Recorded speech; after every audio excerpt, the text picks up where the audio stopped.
Hi everyone, Neal Salud here with a material presentation for John Clapp's Annie 12 class. The material I chose to do was blade steel. The reason why I wanted to do blade steel, namely that of the Japanese samurai sword, is that I've always had an interest in doing weapons and I've always wanted to learn how to render it. So I'd like to share with you the information that I learned, and I'd like to tell you a little bit about what the swords are made from, how they are made, and the certain aspects and characteristics that make them unique.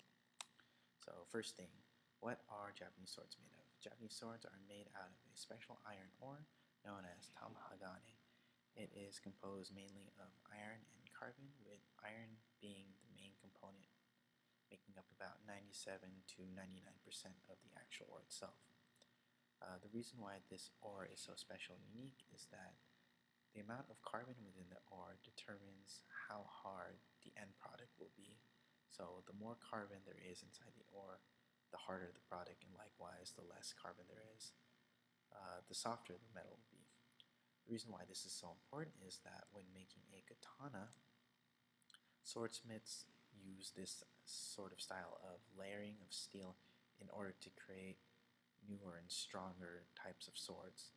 They would often combine hard steel and soft steel to create a more unique and more durable blade.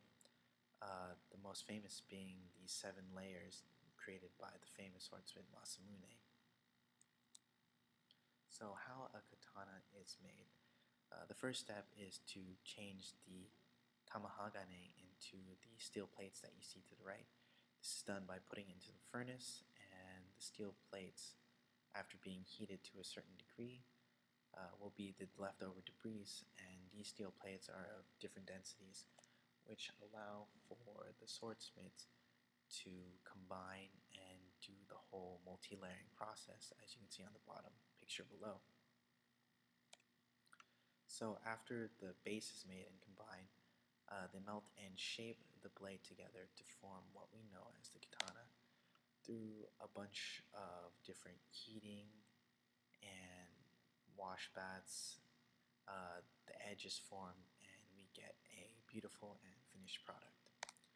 So things to keep in mind when drawing, rendering, or even observing Japanese katana is that the blade is always curved.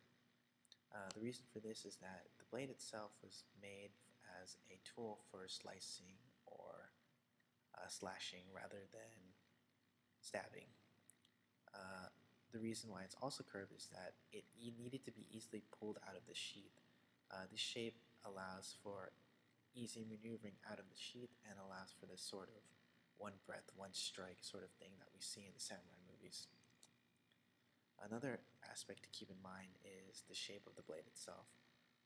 Keep in mind that all blades are not all the same and that they all have different angles, and depending on how you want to draw it, keep in mind how the light will hit it. For example, on this blade right here, if the light's hitting here, then the edge of the blade down here will be losing light, or it will be slightly darker than the top. Another unique aspect of the blade is the hamen, or what literally translates to the wave.